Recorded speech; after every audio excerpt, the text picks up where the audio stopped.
WXII 12 News. This is breaking news. A coronavirus response bill is simply awaiting the president's signature tonight. The Senate passed the relief package this afternoon. It includes money for free testing for COVID-19 and paid emergency leave. The president is expected to sign it soon. The Dow finished the day down more than 1,300 points. Fears over the coronavirus and a recession have now wiped out nearly all gains made since the president's inauguration in January of 2017.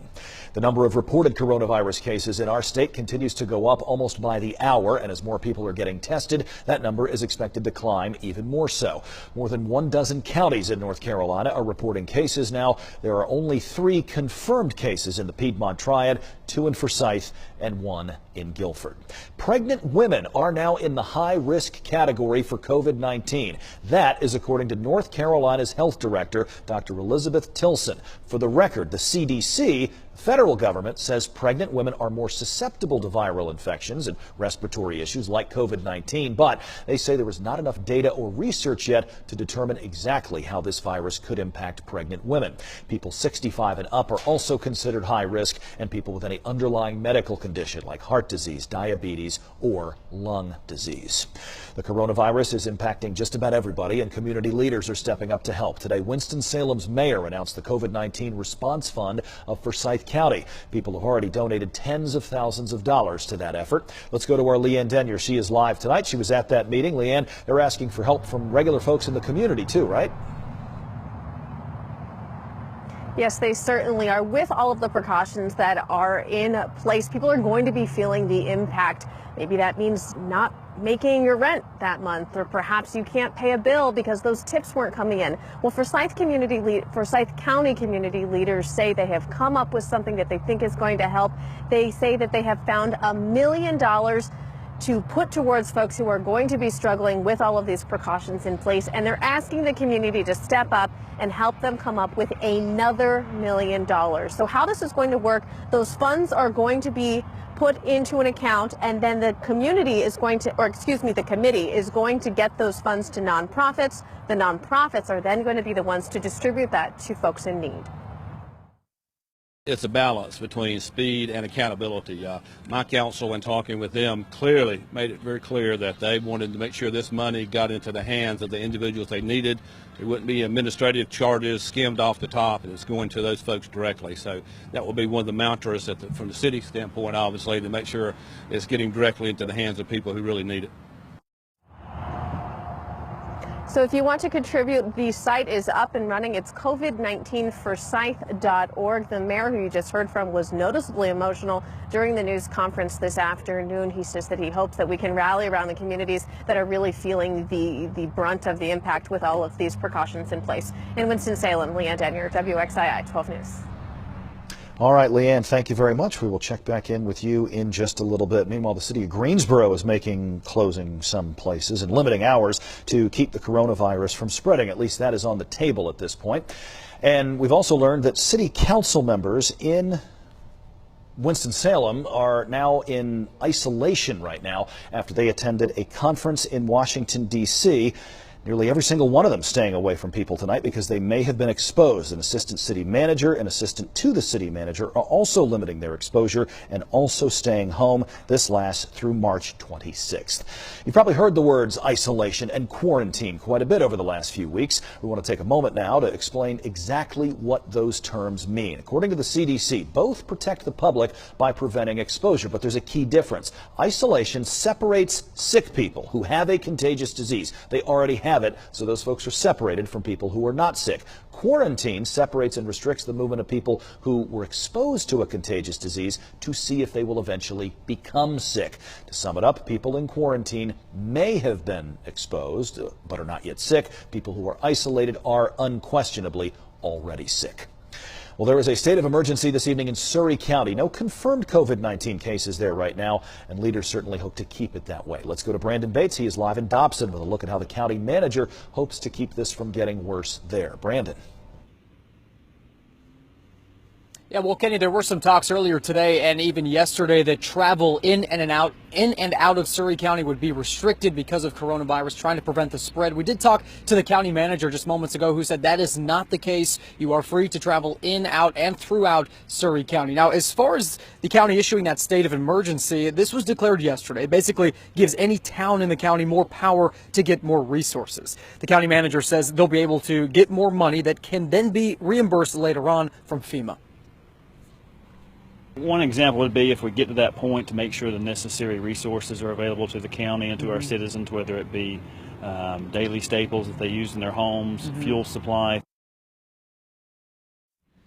The county manager said they've canceled meetings, budget work sessions, and several large events, including the county's 250th anniversary celebration. County officials say that they are all working together. They say they're working like a well-oiled machine as we speak to stop the spread of coronavirus. They're trying to keep it out of Surry County. Again, no confirmed cases of COVID-19 here in Surry County. Reporting live in Dobson tonight, Brandon Bates, WXII 12 News. Brandon, thank you very much. I want to go back to Greensboro now. At least on the table, the potential closure of some public places and also limiting hours, all in an effort to keep this bug from spreading. City libraries, along with indoor parks and rec facilities, are closed for now. City lakes, parks, and golf courses will be open every day from 10 until 3. Restaurants and bars are empty all across the state of North Carolina tonight, at least inside they are. Today was the first full day of Governor Cooper's executive order, which shut down all dining rooms. Restaurants throughout North Carolina are still able to offer things like takeout and delivery. We stopped by the famous Toastery in downtown Winston-Salem. Signs are up all over the place, including in the parking lot and on doors, explaining what they may and may not offer right now. We're also keeping a list of locally owned restaurants that are still serving food. You can find it on our website, WXII12.com. And if you want to add a restaurant, scroll to the bottom of the article and click the link to send an email to our newsroom. North Carolina schools are closed, of course, through the end of this week and through all of next week at the least. And a number of boys and girls will start e-learning tomorrow, virtual classes. Families picked up Chromebooks today at Forbush Middle School in Yadkin County, among other places. Teachers will start those online lessons there tomorrow. Most local school districts move learning online and out of the classroom. Meanwhile, for college students, the future, immediately anyway, is up in the air right now. They don't know, many young men and women, when they can go back to campus or whether there will be graduation ceremonies a little bit later this spring. Bill O'Neill spoke with one student who hopes to get some kind of answers as soon as possible. It's that time of the year when college seniors dream about graduation, getting out of school and moving on with their lives. And suddenly, everything turns upside down.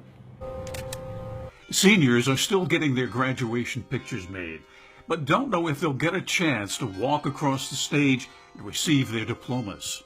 Because I am in a performative major, there was a lot of question about how classes were going to continue. So in terms of graduation, it's very unclear. Annie Connolly's a performing arts major at UNCG. Here she is performing Lady Macbeth's soliloquy. Wherever in your sightless substances you wait on nature's mischief. Annie's final classes have been moved online because of the COVID-19 threat. However, she says some of those classes, such as musical theater and dance, don't translate well online. I think people are going to miss the social interaction and the collaborative nature that you can't teach online. You know, the theater is a collaborative art. You can't practice collaboration from a distance. Closing down school also cancels spring performances on campus.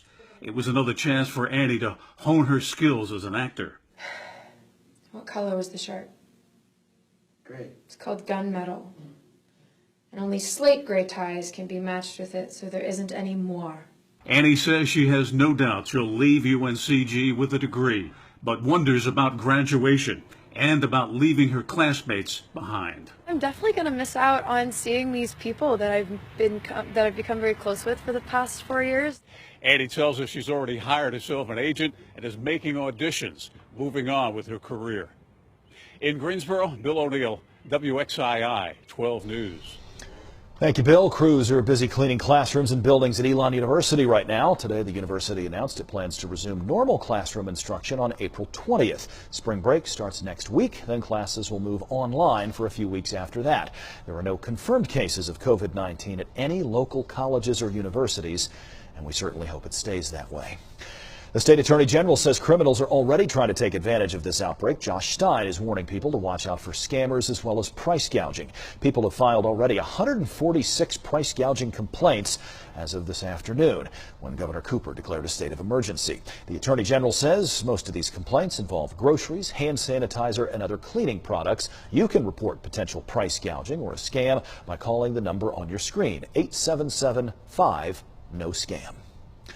President Trump is invoking the Defense Production Act because of the coronavirus. This is a law from the 1950s that allows the government to direct industries to produce critical supplies. The U.S. Navy is preparing to deploy two hospital ships right now. FEMA is operating at its highest level, and the Trump administration is reaching out to private companies to boost testing capacity. The president is also suspending all foreclosures and evictions until the end of April. There are now confirmed coronavirus cases in all 50 states and Washington, D.C.